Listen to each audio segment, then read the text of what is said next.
हाय ladies, अस्सलाम वालेकुम। तो स्टार्ट करते हैं अपना रिव्यू रिएक्शन वीडियो। कुछ पॉइंट्स थे जिस पर मुझे कल बात करना थी और कल मेरा रिव्यू काफ़ी मुख्तसर सा था, 14 मिनट्स का जस्ट। तो वो बातें ना मेरे जहन से एकदम से निकल गई थी, तो मैंने कहा चलें जी इस वीडियो में आपके साथ एक छोटा सा रिव्यू झट से प्रेजेंट करते हैं। तो सबसे पहले अगर मैं कहूँ ना कि जो सितारा आपकी जो इफ्तार दावत को लेकर यहाँ पर मसला बना था, इतना मुद्दा बना था, ग्रैंड इफ्तार आपने जिस तरह से की थी, और जाहिर सी बात है जब आपके फ्रेंड एंड फैमिली में बहुत सारे लोग सर्कल में शामिल होते हैं ना कहीं वो चीज़ उनके दिल को हर्ट करती है। It's very much normal. कोई आपके साथ भी इस तरह करता तो आप भी इस चीज़ को, इस स्पेस को, इस खला को फील करते। तो मुझे पता है क्या लगता है, थोड़ा सा ना आपको स्मार्टली चीज़ों को लेकर चलना चाहिए था। जैसे कि आपको कहना चाहिए था कि मैं ये जो ग्रैंड इफ्तार दावत है इसको 2 बैचेस में करूँगी। फर्स्ट बैच के मेरे गेस्ट हैं और इसका आपको पार्ट 2 भी देखने को मिलेगा। उसको मैं कौन कौन से हमारे गेस्ट होंगे, किस तरह से मैं उसे लेकर चलूँगी, मतलब बात को संभाला भी जा सकता था और बात तरीके से की भी जा सकती थी, है ना। क्योंकि पूरा रमज़ानुल मुबारक जो है वो 30 डेज अप्रोक्सीमेटली 29 डेज के रोजे होते हैं हमारे, डिपेंड करता है चांद पर। तो ये तमाम तर सिलसिले, तो अगर आप उस वक्त इस चीज़ को ना उस दावत से पहले ही क्लैरिफाई कर देती तो चीज़ें इतनी ज़्यादा अजीब ना जाती है ना, और सही तरीके से सब कुछ बहुत अच्छा रहता। रमज़ान का महीना है और खुला दिल जो है ना उसमें वो अगर आप दूसरों के लिए कर रहे हैं और गैरों के लिए कर रहे हैं तो फिर अपनों के लिए क्यों नहीं दिल बड़ा किया जाए। क्योंकि जो सबसे पहला सवाल होगा ना हर इंसान से, वो उसके अपने सगे रिश्तों के बारे में होगा, जो रहम के रिश्ते होते हैं। रहम के रिश्ते वो जो आपके बहन भाई होते हैं, माँ बाप होते हैं, जिनके साथ आपका ब्लड रिलेशन होता है। अच्छा, एक चीज़ मैं आपको बताना चाहती हूँ, देखिए हमें हुक्म दिया गया है ना सिला रहमी का, कि सिला रहमी करो, जो तुमसे तोड़े तुम उससे जोड़ो। ये बड़े ज़र्फ की बात है, और जो इस मुकाम को पा लेता है ना, जो इस चीज़ को समझ लेता है, तो फिर समझे वो अल्लाह को कितना राज़ी करता है। मुश्किल है हम सब के लिए, क्योंकि हम सबके जहन, हम सबकी सोच जो है ना उसमें एक ईगो होती है, ह्यूमन नेचर है, और होता है ये। ऐसा नहीं कि सिर्फ सितारा में है या सिर्फ किसी और में है और मुझ में नहीं है या किसी और में नहीं है। ये एक, आप यूँ समझ लेना, इंसान का, उसकी पर्सनालिटी में अगर वो इंसान है तो उसके अंदर ये चीज़ें होंगी नेचुरली, बट हमें उन चीज़ों को ओवरकम करना है। और सिला रहमी होती वहीं पर है जहाँ कतई रहमी हो, जहाँ कोई आपसे तोड़ रहा हो तो वहाँ जाकर आप जोड़ रहे हैं, और इसका जो अजर मिलता है ना और इसकी जो बरकत नाजिल होती हैं आपकी ज़िंदगी में बतौर मुसलमान, आप उसको जब एक्सपीरियंस करेंगे ना तो आप हैरान हो जाएंगे। खैर, ये बातें मैं फ्लो में कर गई। तो मुझे लगता है कि सितारा को ना उस टाइम पर इस चीज़ को थोड़ा सा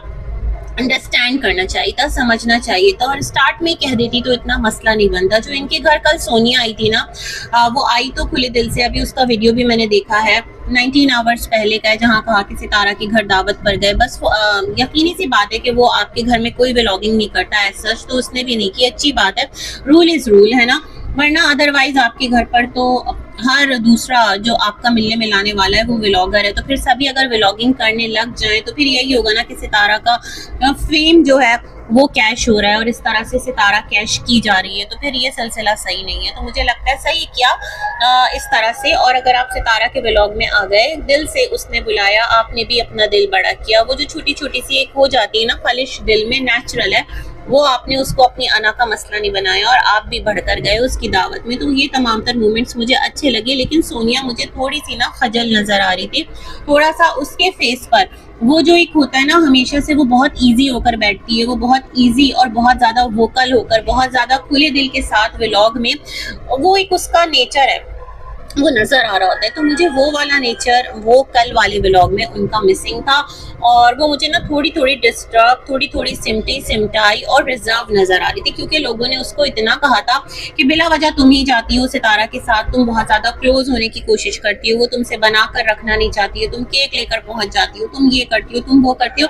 मतलब उस टाइम पर इतना बोला गया कि मैं समझती हूँ सामने वाला जो इंसान है वो भी सोचे कि क्या मैं सही करती हूँ, क्या मुझे ऐसा नहीं करना चाहिए, क्या सच में सितारा जो है इस टाइम उन्होंने मुझे इनवाइट किया है अपनी जो इमेज है उसको वाइट वॉश करने के लिए। इस तरह की चीज़ें भी ना जहन में चल रही होती हैं, क्योंकि भाई ये दुनिया यहाँ हर एक सरवाइव भी करता है और हर एक अपने मामलात को लेकर चलता भी है। तो खैर, उसके साथ ही साथ जो कौसर के बच्चे के कपड़े भेजे। बच्चों कहाँ से आ गया है कि इब्राहिम है।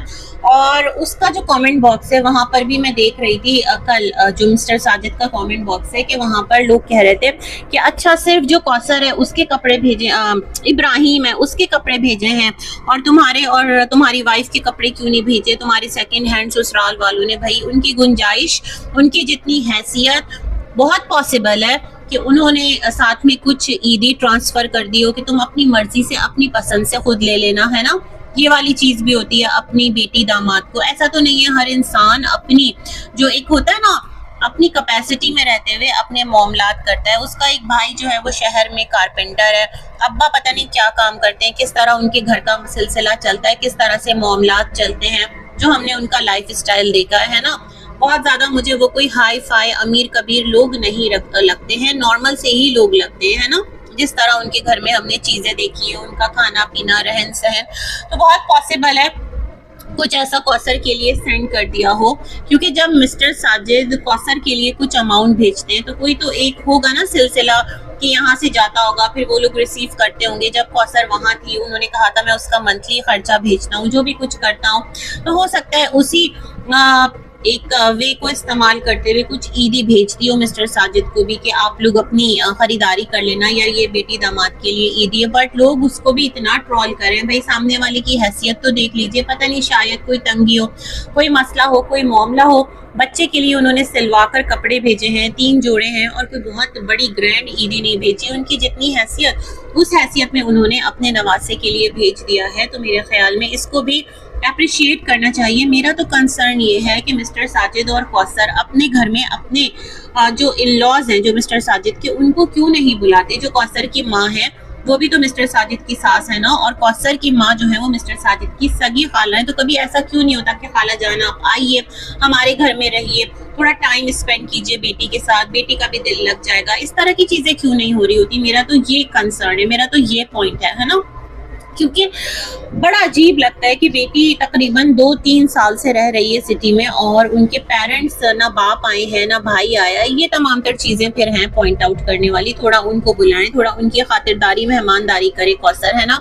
ये वाली चीज मैं फील करी थी। वैसे लोग जो हैं वो इस चीज को लेकर इनके कमेंट बॉक्स में बहुत ज्यादा एतराज कर रहे थे। खैर जी, हर एक की अपनी गुंजाइश और मर्जी है ना, ये वाली बात है। अच्छा, दूसरा जो मैं यहाँ फील करती हूँ, मिस्टर साजिद के जो वालिद हैं उनका जिक्र पूरे रमजान मिस्टर साजिद ने नहीं किया। अब्बू किस हाल में है, उनके कपड़े सिलवा दिए, उनकी ईदी मैंने भेज दी है, मैं गांव जा रहा हूँ, एक चक्कर लगा कर आता हूँ, थोड़ा सा अपने फादर को मैं शॉपिंग करवा दूँ। ये वाला सिलसिला भी तो होता है ना। अपनी तमाम तर मसरूफियात में से एक दिन निकाल कर आप चले जाएं, क्योंकि सितारा के पास अम्मी है और कौसर है, तो कौसर जो है ना उसके घर पर शबाना बाजी भी ठहर सकती है। वैसे भी जो कौसर है वो अपना एक दिन एक रात अकेले तो निकालती है ना जब आप सितारा के पास होते हैं, तो इतना मसला नहीं है, वो भी आदी है रहने की।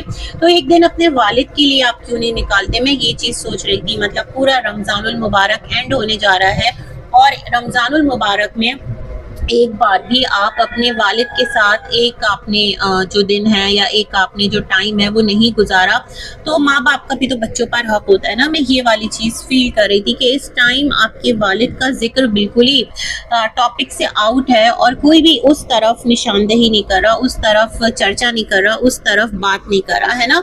तो ये सारी बातें थी, तो खैर मेरे जहन में थी तो मैंने शेयर कर दी। बाकी होप सो के देखते हैं आने वाले दिनों में आप किस तरह से तमाम तर चीज़ों को लेकर चलते हैं, कोई एक अच्छा स्टैंडर्ड एग्जाम्पल सेट करें। मैं ये नहीं कह रही कि सितारा लेकर आ जाए अपने फादर इन लॉ को अपने घर, नहीं भाई। मिस्टर साजिद अभी है ना, उनके बेटे हैं, अल्लाह रखे भाई। तो आप अपने वालिद को किस तरह से इंटरटेन करते हैं, उनकी किस तरह से खिदमत करते हैं, उनके लिए किस तरह से अपनी जिंदगी में कोई एक लम्हा अपने बाप के साथ निकालते हैं, ये तो टोटली आपके ऊपर है ना। ये भी बहुत ज्यादा मिसिंग मुझे इस तमाम तर सिनेरियो में नजर आया है। एक और चीज मैं बोलना चाहती हूँ, मिस्टर साजिद हमेशा से विलेज जाते हैं, अपने लिए कपड़े सिलवाते हैं, माशाल्लाह मुस्तफ़ा के कपड़े वहां से सिल कर आते हैं। तो कभी मिस्टर साजिद के जहन में नहीं आया कि इब्राहिम के लिए कोई प्यारा सा मैं कुर्ता शलवार खुद सिलवा लूं, है ना, खुद स्टिच करवा लूं, जैसे उनके जो इन लॉज हैं उन पर सवाल उठ रहे हैं। तो क्या कभी मिस्टर साजिद के जहन में नहीं आया, क्योंकि बाप को तो बहुत शौक होता है ना, मैं अपने बच्चा जो है वो अब बड़ा हो रहा है, इतना बड़ा हो गया है, तो एक अच्छा सा ड्रेस सिलवा कर देता हूँ, मेरे कपड़े में से ही कुछ थोड़ा सा कपड़ा बच जाए तो टेलर को कह दिया कि इसका तुम बना देना, या फिर इस तरह से कोई भी सिलसिला होता है, बड़े कर रहे होते हैं, तो ये वाली चीज़ भी मुझे मिसिंग नज़र आती है। बाकी भाई देखते हैं किस तरह से ईद व्लॉग आता है, किस तरह से जो अपने फादर हैं उनके साथ ये मामला करते हैं और वो कहाँ पर हैं, किस हाल में हैं, राबिया कहाँ है, ये तमाम तर चीज़ें स्टिल एक मिस्ट्री है। तो बहुत सारी गुड विशेस के साथ अल्लाह हाफिज़।